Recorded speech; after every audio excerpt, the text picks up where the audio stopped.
Vamos a ver ahora un ejemplo.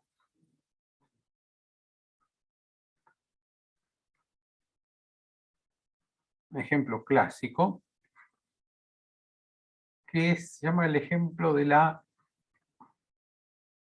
braquistócrona.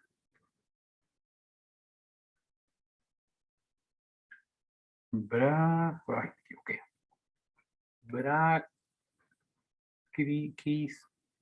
Braquistócrona.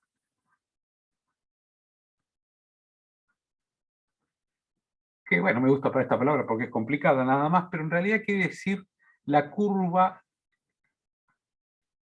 o la trayectoria asociada al mínimo tiempo. ¿Sí? La curva asociada al mínimo tiempo. Y el ejemplo es muy interesante, está en la guía de trabajos prácticos. ¿Y en qué consiste?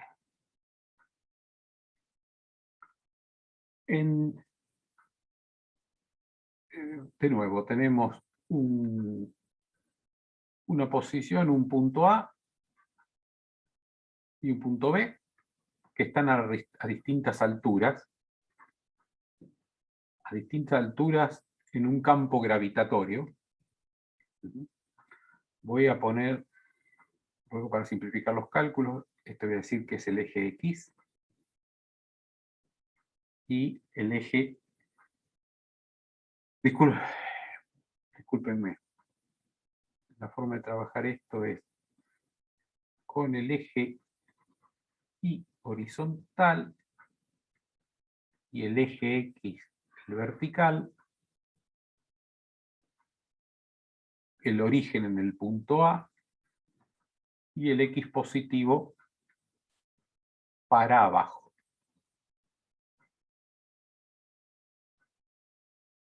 Entonces el punto A está en la posición 0, 0, el punto B está en la posición I1, X1, este punto más gordo para que intersecten las curvas. Vamos a hacerlo con más cuidado. Ahí corresponde. Y el problema que se plantea es la siguiente. Tengo inicialmente una masa en el origen, en el punto A, que está a mayor altura que el punto B.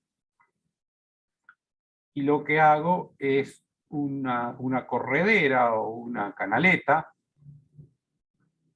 va a tener que ser una corredera, ¿no? Como un alambre por el que se desliza la masa, enhebrada como la cuenta de un collar, ¿sí? Bajo solo efecto de la gravedad. Y la pregunta es, ¿cuál es la curva, cuál es la forma que le tengo que dar al alambre para que la partícula partiendo desde A llegue a B en el menor tiempo posible?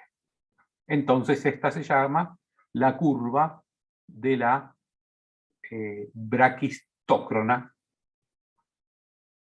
a la que antes hacía referencia. Braquistócrona, acá me faltó una R.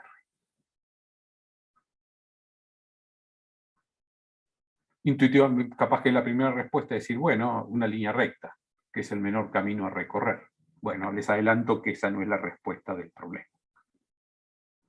Entonces, este problema no tiene asociado un principio variacional, no lo vamos a resolver como un principio variacional, sino que lo vamos a resolver de forma clásica, pero en algún momento nos va a quedar un problema que vamos a poder resolver a partir del cálculo de variaciones que antes veíamos.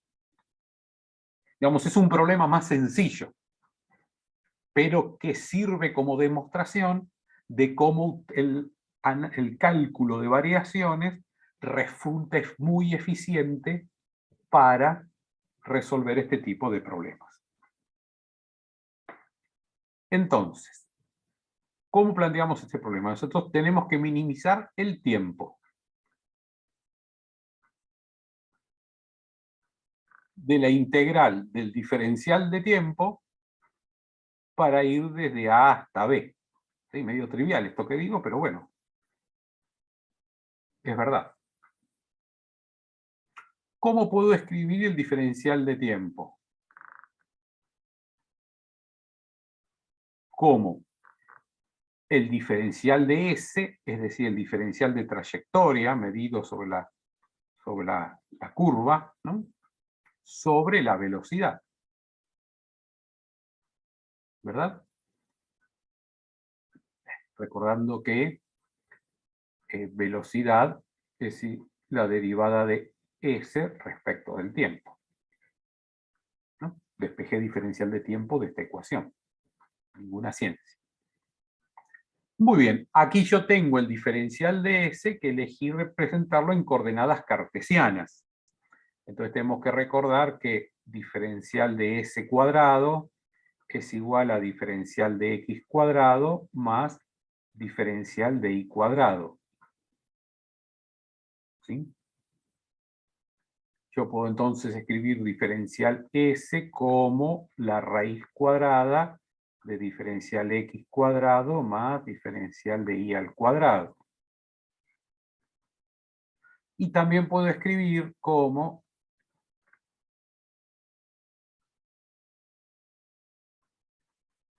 derivada de Y con respecto a X, digamos, si derivo todo, multiplico y derivo por diferencial X, todo esto que tengo aquí, me queda como Y' al cuadrado más 1 diferencial X. Recordando que Y' es la derivada de Y con respecto a X. ¿Está bien? Entonces multiplico y divido por diferencial X, lo introduzco en la integral, lo agrupo aquí, ¿sí? Me queda Y' al cuadrado más 1 diferencial X. Esta fórmula del diferencial S también la tienen que recordar de los cursos de matemática. Entonces, escribí diferencial S en función de X e Y.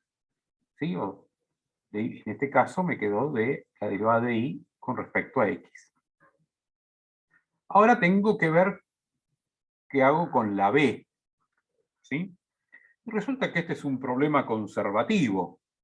Entonces puedo decir que se conserva la energía mecánica, ¿no? Entonces digo, 1/2 de la masa por la velocidad en el punto A al cuadrado menos mg por x en A queda 0.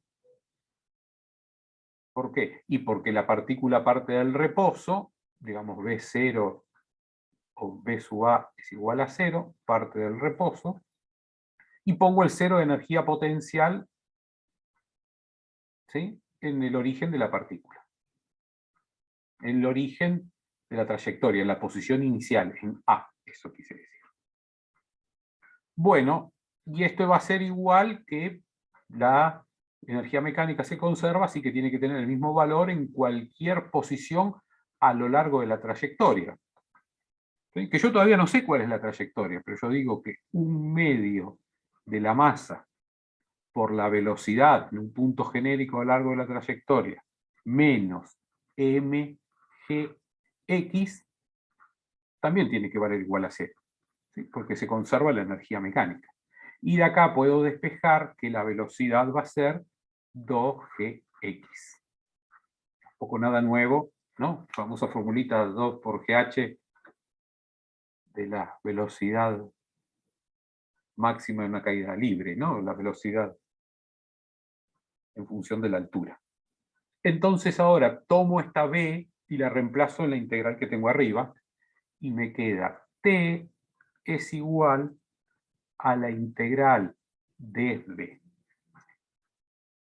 xa hasta xb y hago los reemplazos. Me va a quedar y' cuadrado más 1 sobre raíz de 2gx, diferencial x. Entonces, lo que me está diciendo este problema, o tal cual está planteado, ¿sí?, es que va a haber una cierta trayectoria y de x que hace mínimo el tiempo, ¿sí? Y entonces lo miro esto así con cuidado y digo, bueno, che, pero resulta que todo esto que está acá es el funcional de este problema. Porque fíjate que depende de x, que aquí está. Y de x no está, pero sí está y', la derivada de y con respecto a x. Quiere decir que es un caso especial de lo que tenía antes, ¿sí?, de este funcional acá más general, en el que este término desapareció. Pero no le quita que yo no pueda emplear lo que dedujimos, es decir, la ecuación de Euler-Lagrange, para resolver este problema. Es decir, extraer de acá la ecuación de la curva que hace mínimo el tiempo. Entonces, repito, enfatizo una idea importante. Llegué a esta expresión que ahora resuelvo con cálculo de variaciones, no a partir de un principio variacional, sino que hice una deducción y me topé, arribé, llegué a una fórmula, ¿sí?, que digo, la puedo resolver con este cálculo variacional que acabamos de ver, ¿sí? Entonces lo estoy mostrando como una aplicación. Por eso.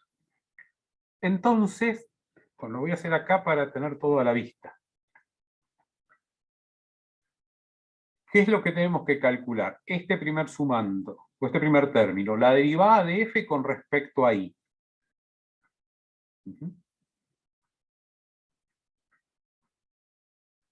Bueno, las voy a escribir acá lo voy a escribir acá toda la fórmula para que no tener que ir y venir. Entonces, la fórmula del Euler-Lagrange lo que dice es la derivada de f con respecto a y menos la derivada con respecto a x de la derivada parcial de f con respecto a y' igual a 0.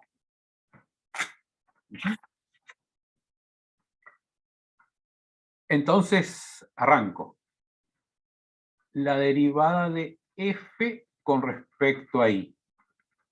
Miro mi f e y no está en ningún lado, ¿no?, en forma explícita, porque esta es derivada parcial. Entonces, ¿cuánto vale este primer término? 0.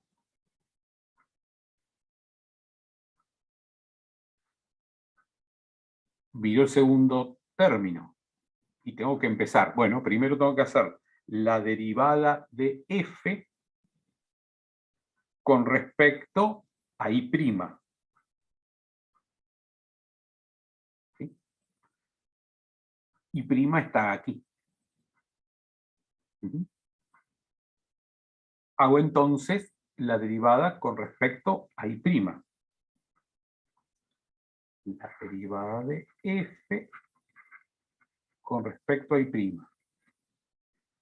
¿A qué es igual? Bueno, el denominador queda como está porque y no aparece, así que todo esto se comporta como una constante en la integración. Así que me queda raíz de 2gx, como está. Y luego tengo la raíz cuadrada de la variable de mi variable de derivación, digamos, que mi y' al cuadrado.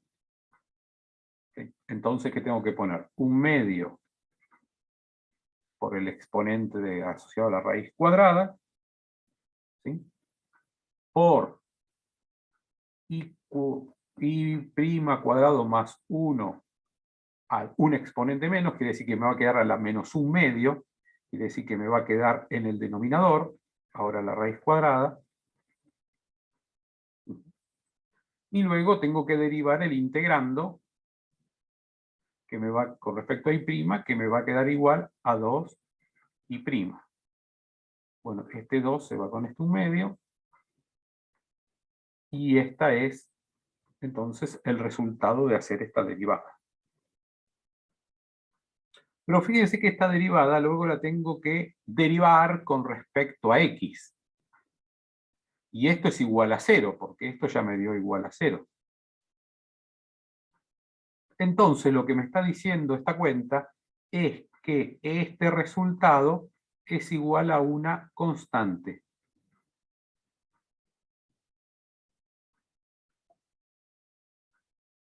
¿Sí? Porque si su derivada con respecto a x es igual a 0, quiere decir que no varía con respecto a x, quiere decir que es constante.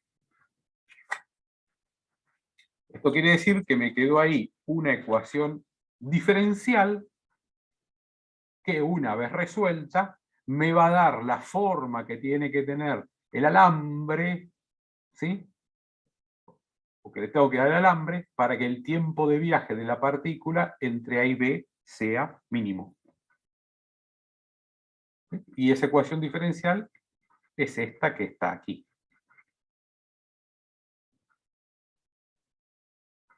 No vamos a invertir tiempo haciendo la solución de esto, que hay que hacerla en coordenadas polares. ¿Sí? Voy a escribir acá directamente la respuesta, porque hacer la integral no es lo que quiero poner el foco de esta clase, sino en la mecánica, en depurar las ideas, digamos, ir asimilando las ideas. ¿Sí? Sería como media hora haciendo quizás toda esta parte de matemática, así que digo, la solución es x igual a por 1 menos coseno de tita, e y es igual a por tita menos seno de tita, y A es una constante que vale x1 sobre 2. Bueno, ahí apareció un coseno de tita, etc. Ahora lo vamos a ver. Acá tengo el dibujo hecho en PowerPoint. PowerPoint. Ahí está. Bueno, me retrotraigo un poquito en la explicación y acá, aprovechando el working model, trato de resolver el problema ojímetro, ¿no? Entonces, ¿cuál es la trayectoria que tiene que seguir el alambre? Que le toque el alambre para que la partícula que viaja desde A hasta B llegue en el menor tiempo. Y acá lo que propuse es, bueno, una trayectoria recta, una con trayectoria así, con tipo una vigorita que sube y baja, ¿sí? Una trayectoria con lomas, y luego dos curvas suaves, y una de ellas incluso en algún punto va a desciende más que el punto de llegada. Y tiro todas las bolitas al mismo tiempo y comparo, y contra toda intuición, la última en llegar es la línea recta. Es como que todo indica que es preferible acelerar la bolita de entrada, digamos, porque fíjense que va a ganar más velocidad aquella que tenga más pendiente la curva, ¿no? Que aquella que lo hace en forma con una pendiente constante. Cuando todos los otros caminos claramente son más largos que la línea recta, ¿no? Incluso este, que es ridículo, que sube y baja, sube y baja, sube y baja, resulta más eficiente que la línea recta. Bueno, ¿cuál es la curva que resultó la más eficiente? ¿Sí? La que se deduce a partir del cálculo variacional. Bueno, es lo que conoce como la curva de la cicloide, que da la trayectoria braquistócrona, que es lo siguiente. Tomo está descrita por esta geometría. Ay, discúlpenme. Toma una circunferencia de diámetro igual a la diferencia de alturas entre las dos posiciones. ¿Sí? Ese es el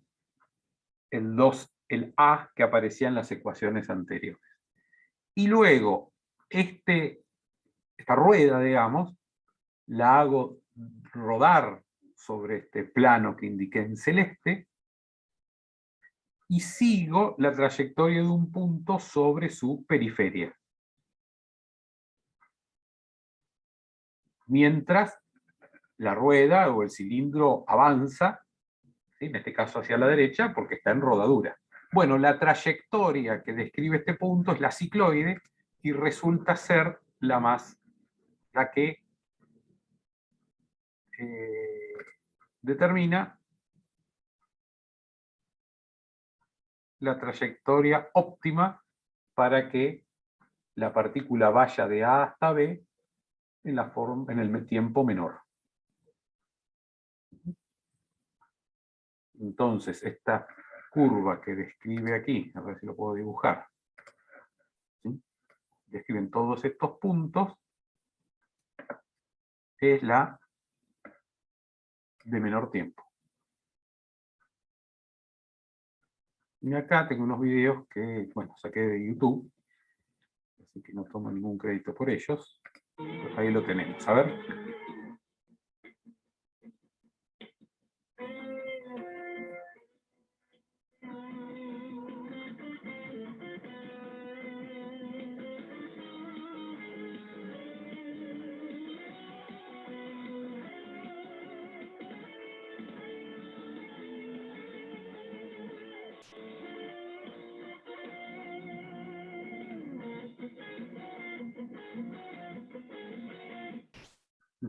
Entonces, bien, primero comparando con la línea recta y luego la solución exacta o la mejor solución con una cualquiera y bueno, y nunca por más, y sigue siendo obviamente mejor la solución de la cicloide. Es más, estamos seguros que no hay ninguna solución que sea menor, que dé un tiempo menor que la cicloide, ¿sí? Porque esa salió de esta deducción que hicimos a partir del cálculo variacional.